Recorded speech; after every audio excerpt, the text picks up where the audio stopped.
Yes, I'm Sean. They're my partner, my dad, Mark. We are Sean's Crazy Socks.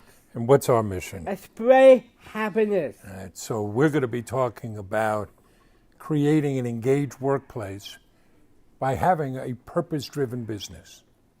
And I don't know if you guys are music fans, but Ike and Tina Turner, they talk about in their version of Proud Mary, they start nice and easy. That's how we'll start. And easy. We're going to start nice and easy. There'll be a little bit of, so we're going to start with some gloomy news, and then we're just going to keep rising. We're going to and end on a big note. How about that? That's right, Dad. Okay. You get me to start. You can grab a seat, and I'll bring you up, or you're going to sit here? I'll sit over Okay. here. So,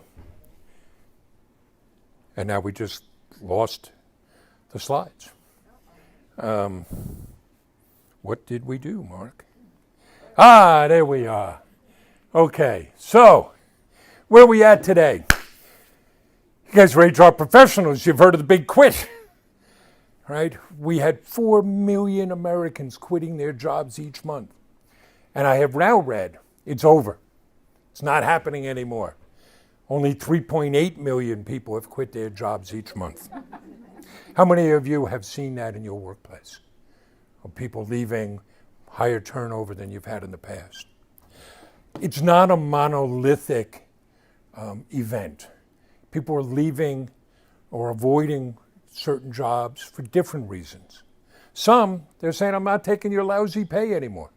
I'm not going to take, I think the technical word is, I'm not going to take your crap pay. It's almost like a national strike. Others, it's the typical, I'm moving on, I got an advancement, I got a promotion. For some, it's a classic reason for leaving. I have a bad boss, I can't stand the person I work for. We have a new one, which is tensions over working conditions.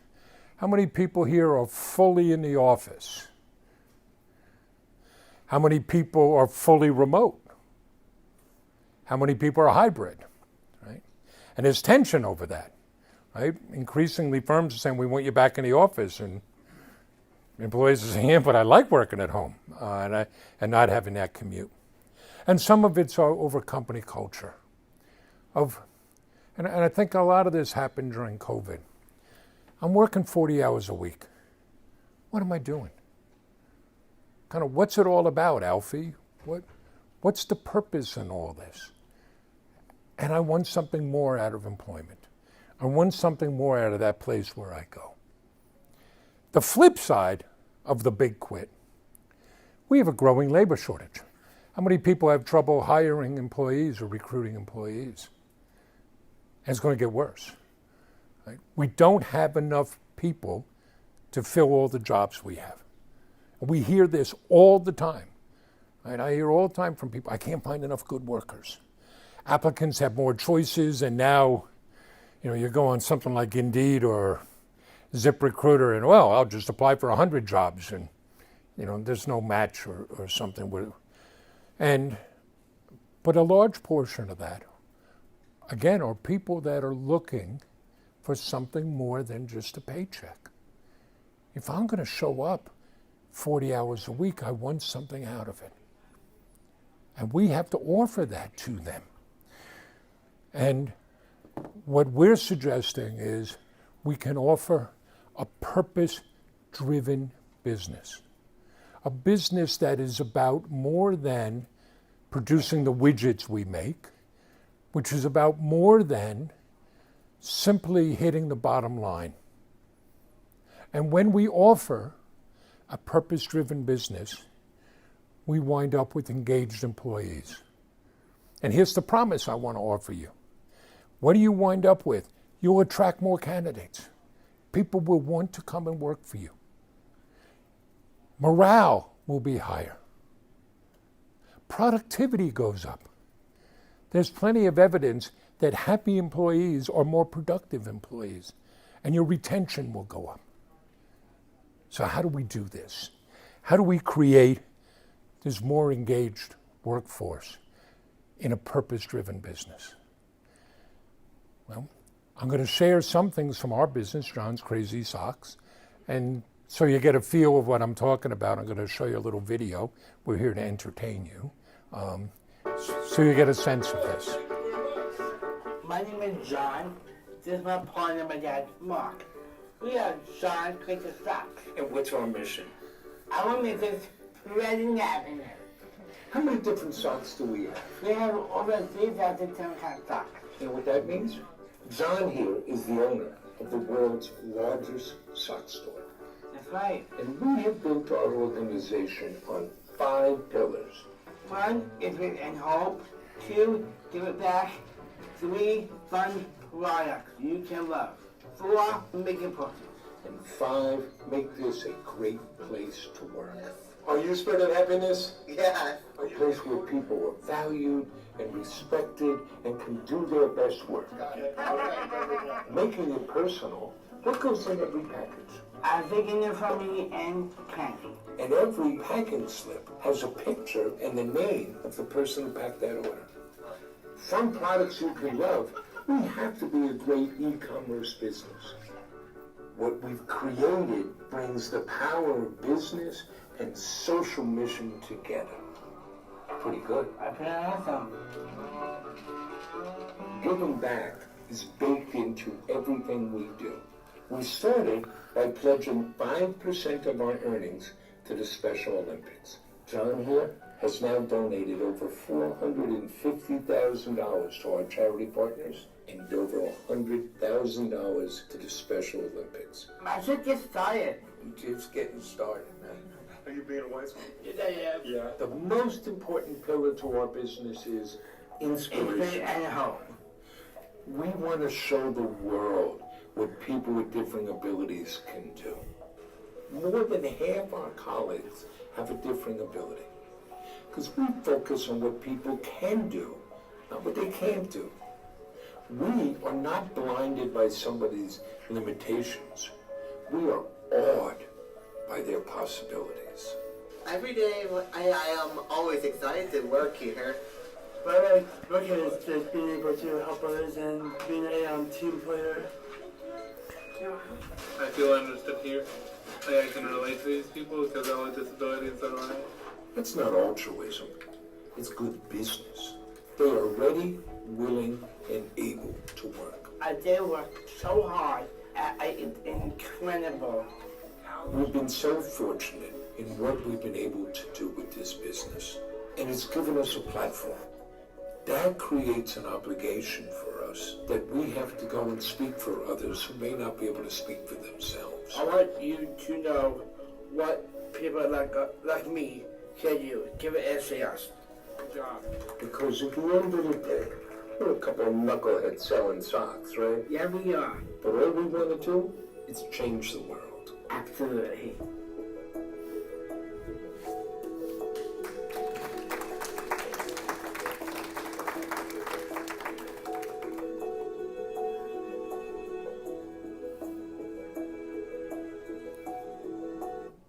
Okay, so let's talk about creating an engaged workplace. We're going to talk about 5 components. First, offer people a mission worthy of their commitment, something bigger than ourselves. It's got to be more than we want to make money. And don't get me wrong, John and I, we want to make money. We like to live indoors, right? But it's got to be something that's greater than that. Our businesses can have a profound impact on the lives of our colleagues and our customers and our community. And we have to find that and offer that to people. If all we said was, well, we're selling socks, who cares? We want to offer something that people can take pride in, that they want to go home and talk about. Look at what we're doing. You know, those of you who are readers, you might check Simon Sinek's Start With Why. What's the why? What's the why we're giving people? Why do we do it? Not what do we do? What's really driving this? Why does what we do matter? And you want to offer that to people, and that will attract them. Then, make sure everybody knows why his or her job matters. There is no cog in the machinery. There is no make-work job. Everybody has a role in fulfilling that mission, and everybody needs to know that.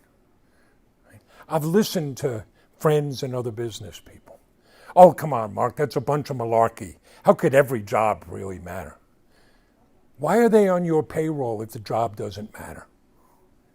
And everybody has to understand how what they do makes a difference in that mission. Here's an anecdote. Early 1960s, President Kennedy had declared we're going to put a man on the moon. He said a man on the moon, not a person on the moon. We're going to put a man on the moon. And they opened the NASA Space Center in Houston. So he went down for a visit. He's going around and he's meeting all of the employees that work there. He's coming down a hallway and he encounters a man who's clearly working as a janitor. And he introduces himself and he says to this man, "What's your job here?" The guy looks at the president and says, "My job is to put a man on the moon." That's what we want. And we have to keep reminding people and demonstrating to them that that job matters, that we need them. Because the moment they're a cog in the machine, who cares? That's why we lose people. Then, put people in a position to succeed. Don't ask people to do what they can't do. We don't ask John to do our finances. But he's given tours to over 2,000 people in our operation, and you haven't seen somebody give a better tour than John. Right? Match people with their strengths. Give them the support they need. If Nick, our webmaster, needs a particular tool, why don't we get him that tool? If Kenny, our lead packer, needs a chair, a particular type of chair to make his job easier, why don't we get him that chair? Now understand, we're a small business. We don't have endless resources. We can't do everything, but we can pay attention. We want to put people in a position to do their best possible work. When you show up at work, don't you want to do a good job?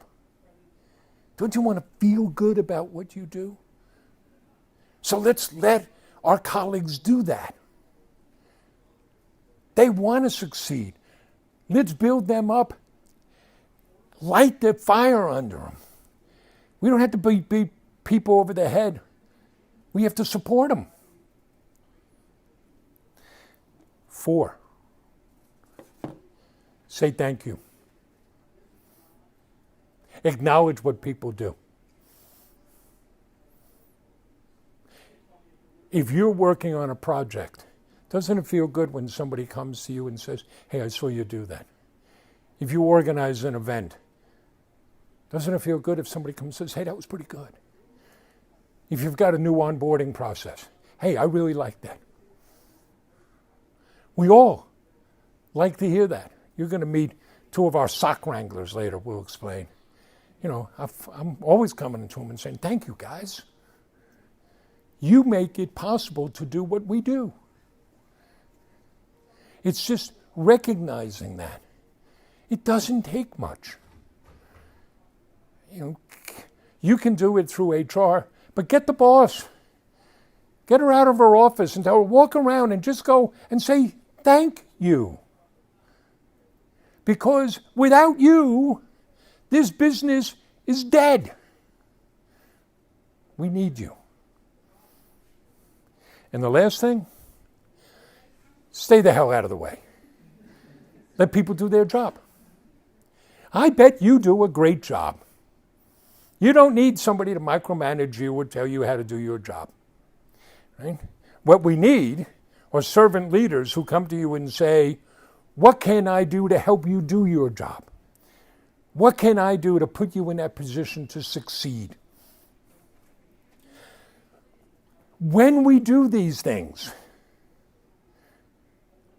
we're going to light a fire in our organization. When we do these things, the results are magic. It's a mission worthy of commitment. It's making sure everybody knows your job matters. We need you. Put people in a position to succeed. Don't ask them to do what they can't do. Right? How many people here have ever played team sports? A good number, right? I got a little bias. I've found over the years it's good to hire people who play team sports because you understand what it's like to know I got to do my job and I'm going to trust and depend my teammate is going to do her job. And look what we can go do. Say thank you. John, sorry, I said we'll bring you up later. Can you stand up for a moment? We have a mission. What's our mission? Spread happiness. And what do you say are the keys to happiness? And one of mine is gratitude and do for others. Gratitude, do for others. Express gratitude to your colleagues. If we don't have great people, we all go home. Nothing works. Stay out of the way. Let people do their job. The end results of this, I guarantee you, morale goes up, productivity goes up, retention goes up, and all of a sudden you got people wanting to come and work for you. They're knocking on your door because they're hearing that's a great place to work. Here's another way to think about this. Purpose-driven businesses take care of all of our stakeholders. Back in the 1960s, the economist Milton Friedman, who went on to run the Federal Reserve, gave a speech that was really important. They published it in the New York Times. And the essence of it was this, that organizations, businesses have one obligation, and that obligation is to their shareholders and nobody else. And much of American business followed that. I would suggest that has been the wrong path and a terrible path. It's got short-term thinking, we don't think long-term, and we cannibalize ourselves. So think about a business in this way. Think about taking care of all of our stakeholders. Let's start with our colleagues. We have an obligation to our colleagues. And if we take care of them, they will take care of the business. We have an obligation to take care of our customers, our clients, if you're in a nonprofit or a law firm. Right? They're not simply entries in a spreadsheet that are generating revenue. If you're running a hospital network, they're not simply bed days. We have an obligation to our community, and by extension, to the environment. And yes, we have an obligation to our shareholders. But when we see our organizations as taking care of all of those stakeholders, it takes on a greater purpose and a greater meaning and greater resonance. What does this give us? More resilience, and guess what? Greater profits. United Nations on multiple studies now, those as have Forbes, those businesses that are purpose-driven have higher profit margins and greater returns than others. So, now, this all sounds good, right? So I want to walk through and just share how we do this in our business, how we've set up a purpose-driven, a mission-driven business, and what it looks like. So I'm going to bring my partner back up. You want to come up? Right? Because you'll talk about this. Yeah, Dad. And I'm going to bring two colleagues up so you can see them. John Bleeker, Brick, and John Schneider. You guys want to stand over there? These are two of our sock wranglers. So let's start with our mission of spreading happiness. How many of you have participated in a mission statement writing exercise? I'm sorry, right? It's awful. You go off and you parse these words and you come up with a statement that no human would ever say. And then you put it on the wall and nobody cares. So the first thing, you got to believe. The first thing is know what you're about and you have to believe. For us, spreading happiness, how often we talk about spreading happiness? Do it all the time. All the time. Right? Right. It's what drives our budget decisions, our allocation of resources, the priorities in the business. How are we spreading happiness? And we've broken that down to 5 pillars for our business. I can't say that. Yeah. It's fit and hope, give it back, fun product you can love, make it personal, and make it a great place to work. I want to be clear, I'm not doing this as like an advertisement for our business. I want you to be able to see how we bring this approach to life. Right? So making it personal. We don't go chasing transactions. We look all the time. How can we engage with our customers? How can we create an experience for them? Here's an easy example. What goes in every package? Every package get a dinner from me and candy. Right? So if you get a package from us, we sell our socks online. You get a package from us. It comes in these brightly colored packages. You open it up, you get your socks. You get the right socks on time because of the work these guys do. You get a handwritten thank you note from John. The flip side of that has the story of John's Crazy Socks and our Giving Back program. You get candy. We now give you 2 lollipops. And on the packing slip, you see the picture and the name of the person who packed your order. You are not just getting socks. You're getting a dose of happiness. Right? And everybody has to focus on that. So here's an example. One day, one of our packers comes to us and says, we sell socks for diabetics, and we're sending them candy. What's wrong with this picture? We now have a supply of sugar-free candy. If you order socks for diabetics, we put in sugar-free candy. And we're always looking to personalize. You're never done.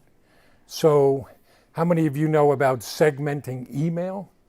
You can tailor email to personalize it for people. We do that with our fulfillment. Everybody gets the same ingredients, but we have 4 basic packages. So if it's your first order, you get 1 package. If it's your second or third order, you get a different package. 4th or 5th order, more than your 5th order, we almost put John in the package to go say thank you. I will. It's little ways of, if you call our office, you don't get voice jail. You talk to an actual human. You have an actual human conversation, and there are no scripts.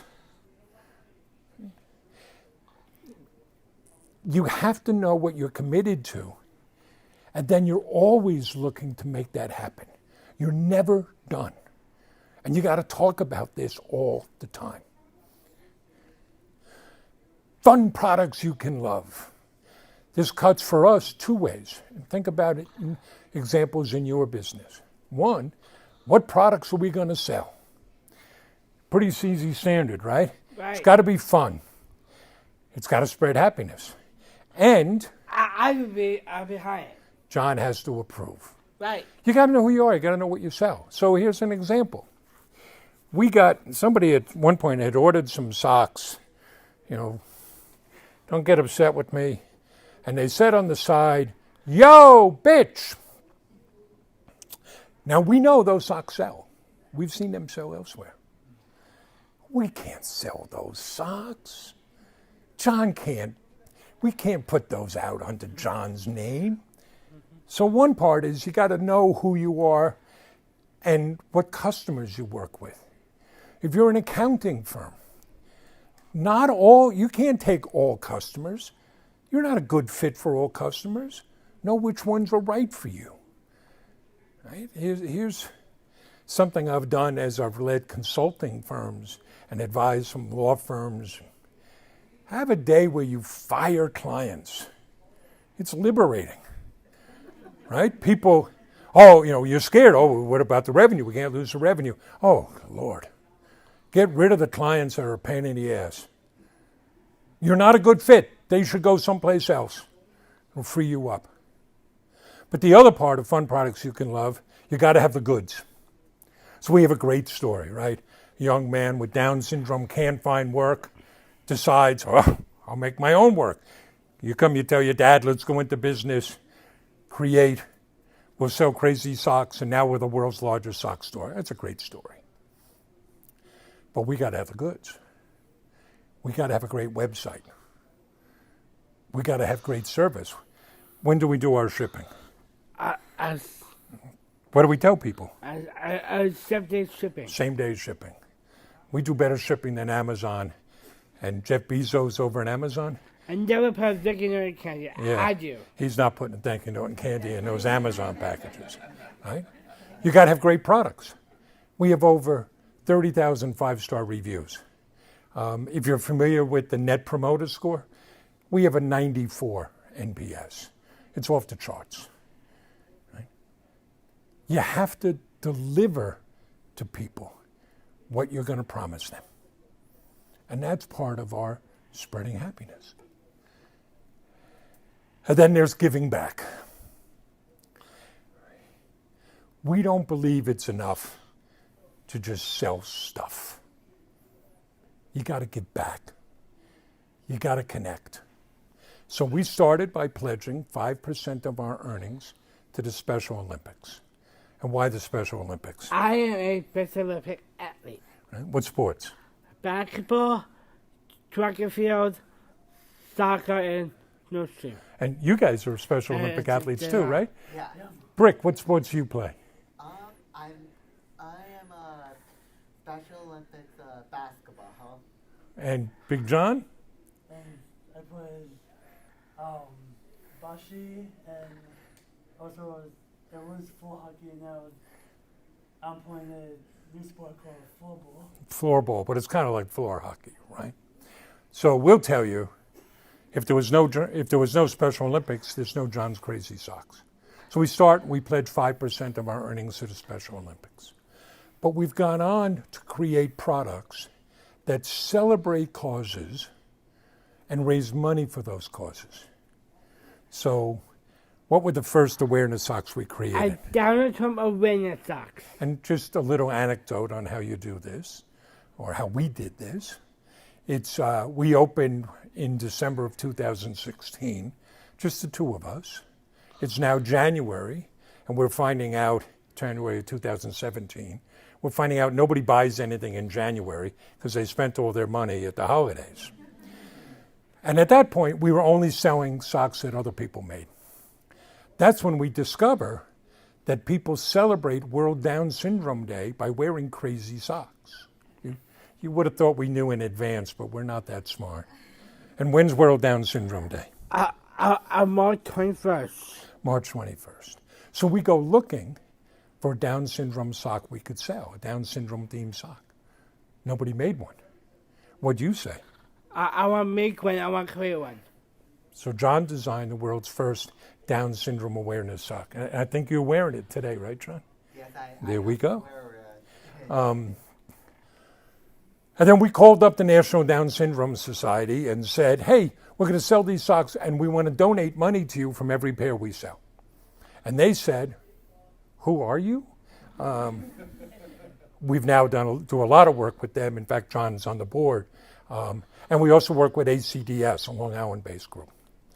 But I want you to notice, and you can think about this in your business, it is not the old-fashioned kind of patriarchal version of let's wait till the end of the year to see how much money we have and who we want to donate to. And it's not just sponsorship. Sponsorship is good and important. Thank you, Northwell, for sponsoring this talk. But it's a promise to our customers up front.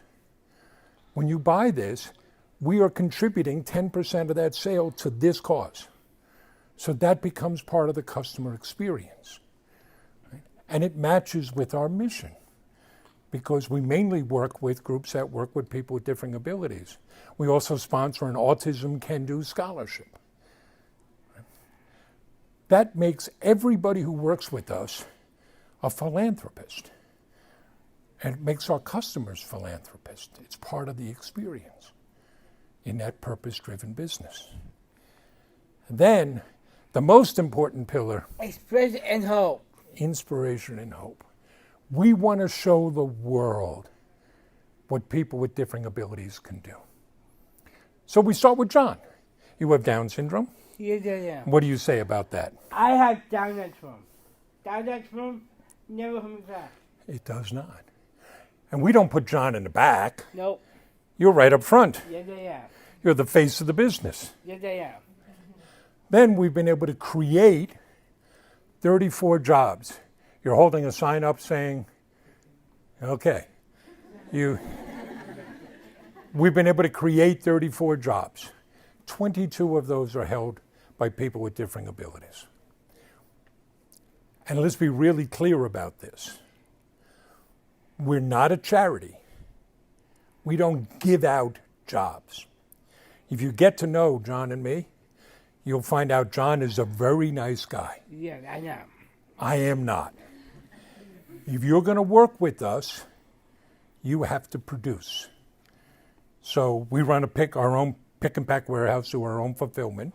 What do we call our pickers? Sock wranglers. And we have 2 sock wranglers here. Sock wranglers here. And they're very nice guys. But to get the job, you guys both passed the sock wrangler test to prove they could do the job. And we want to show people that. So it's not enough to just employ people, but we create content all the time. We've been able to build up, we have 240,000 Facebook followers, I think 55,000 on Instagram. You've now got 65,000 followers on TikTok. Yes, I do. They like seeing that. You guys have been in countless videos. This will turn into videos and pictures of just keep showing people. And no broccoli. Nothing your mother says, sit down and eat this is good for you. It's got to be fun. It's got to be entertaining. And we find ways. So we host tours. We've had more than 2,000 visitors tour our operations. We host work groups from schools and social service agencies. We've had more than 1,000 people come through that work group program. When it comes to hiring, by the way, think about this. When we go to hire, we don't start when we have an opening. We've had all those people come through and see what our business is like.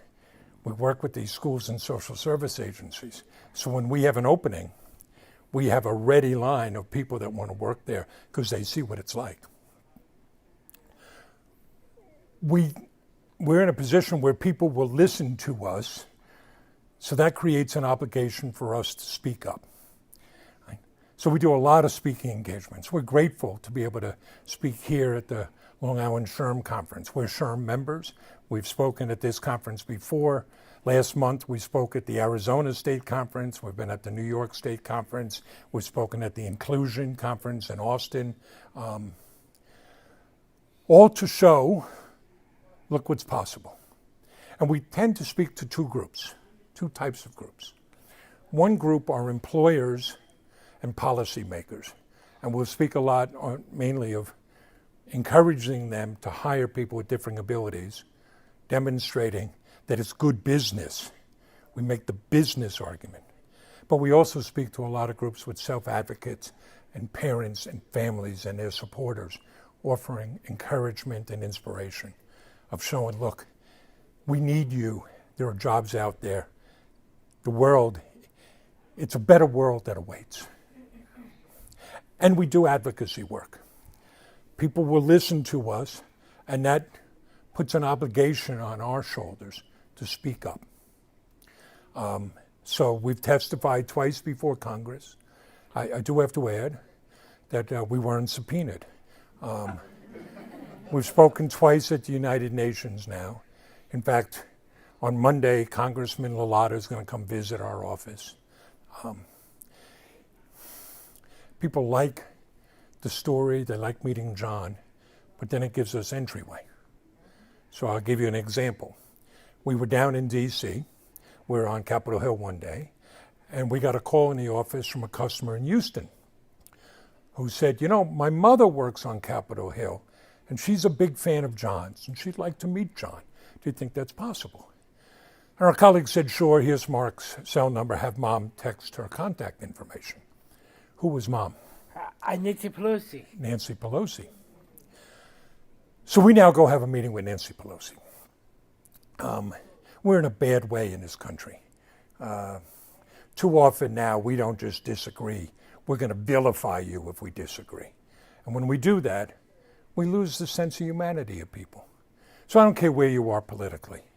Nancy Pelosi, among other things, is an 80-year-old Italian grandmother. We go in to meet her, and she greets John so warmly with hugs and smiles, and we're taking photos.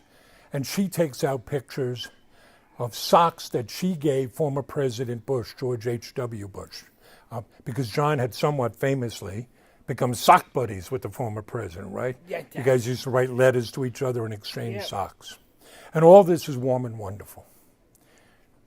But you see, we have this opportunity now, and we have to take advantage of that. So when we're done with the pictures and the handshakes and the hugs, it's like, Ms. Pelosi, we have to talk to you about repealing Section 14C of the Fair Labor Standard Act of 1938 that allows employers to pay people with a disability as little as 25 cents an hour. And when we had that conversation, there were 400,000 people paid that way. So if we get that opportunity to speak up, we have to. And I want to challenge you, because each of your businesses has that opportunity. Our elected officials will listen to you. A buddy of mine he owns the College Hunks hauling junk franchise on Long Island. They have over 100 employees.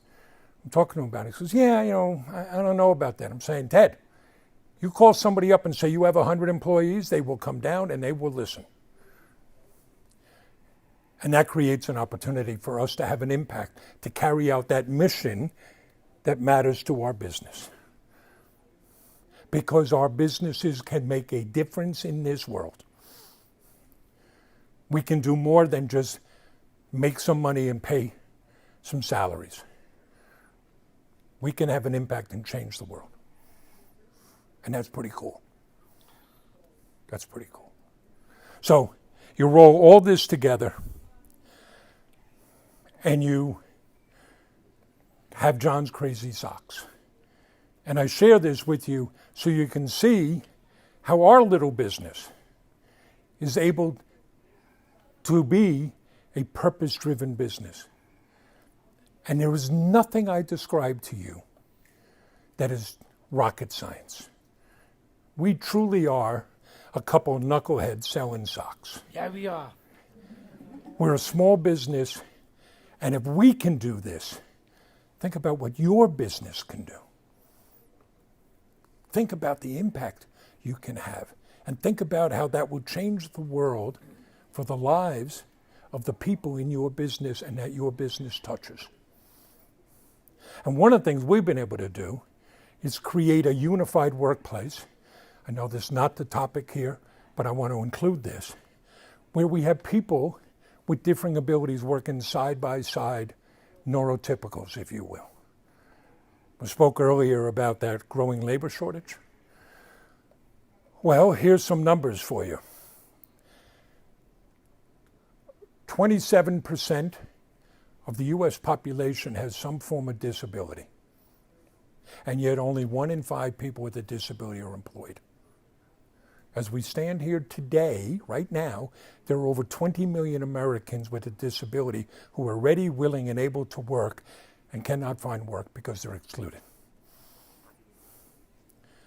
This is really simple. All of us, in all of our businesses, we want to hire the best possible people for the salaries we can afford to pay. That a fair equation? If we artificially exclude a population, we can't do that. I'm going to give you an example from American history.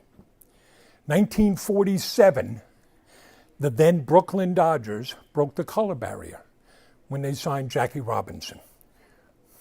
The next two teams to integrate were the Cleveland Indians and the then New York Baseball Giants. Guess what? They became the best teams in baseball. So think about it this way.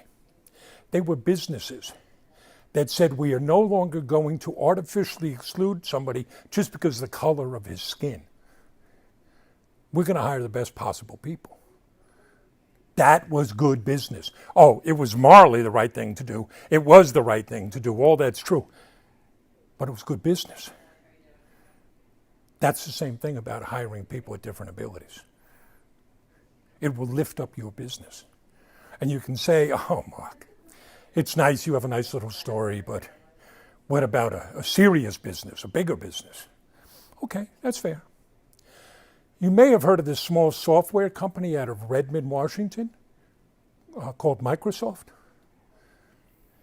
So they pick their heads up one day and say, we're in fierce competition to hire programmers and technical people. How come we don't hire people with autism, many of whom are great programmers? Anybody here know people with autism? Guess what? They may not look you in the eye. They may not give you a firm handshake. Terrible interview. What the hell does having a firm handshake have to do with programming? So they're pretty smart people at Microsoft. They changed their hiring process. Now they hire lots of people on the spectrum, and it gives them a competitive advantage. For us, having a unified workplace means we fill all our jobs and we get to do great work. And it's part of our mission-driven business. These are things you can do. Think of the power you have. Think of the ability you have to make a difference within your organization and with your organization. Okay? The end with all this, better morale, higher retention, better productivity, and it helps you with recruiting. What more do you want? And buddy, you have advice for people? Dad, follow your heart. Follow your dreams. Work hard. Show you can do. Okay. Well, thank you very much. Thank you. We hope this was helpful. We'll be glad to answer any questions you might have. Unless you've stunned them into silence, John. Yes? Where are you located? We're in Farmingdale. We started in Huntington Village, outgrew that, moved to Melville, and then last year moved to larger space in Farmingdale. We in December, we don't want to get ahead of ourselves, but in December we'll celebrate our 7th anniversary, and we will have our annual pop-up shop and open house party. Come on down. Music, Santa, who also does magic tricks. And I'll also pitch something else to you. Next Saturday, we are hosting our 2nd annual Another Face of Beauty, Fashion, and Art Show, where all of the models, musical performers, and artists have a differing ability. That's going to take place next Saturday, October 7th, in Heckscher Park in Huntington Village as part of the Long Island Fall Festival. And it's going to kick off at 2:30, so come on down. I can't sing. No, we want people to come. You're not singing. Oh. And you guys, John, you're a model. Are you going to be a model in it? I am. Yes, okay. Any other questions? Yes? Do you guys offer bulk orders? We do bulk orders and custom socks, too. In fact, we have a table down there.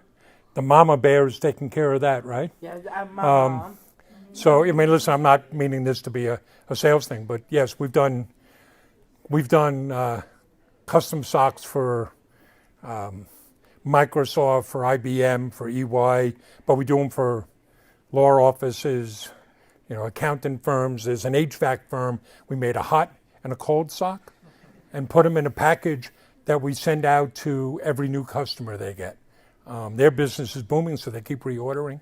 We make them for weddings, bar mitzvahs, and nonprofits too. Yeah, yeah, and we also can come and speak at the school if it's on Long Island. We deliver the socks. Stop and see us afterwards, John. Make sure she gets your card, or bring her down and introduce her to the mama bear. I will. Other questions? Well, I hope this was helpful to you. I think we're in a different phase.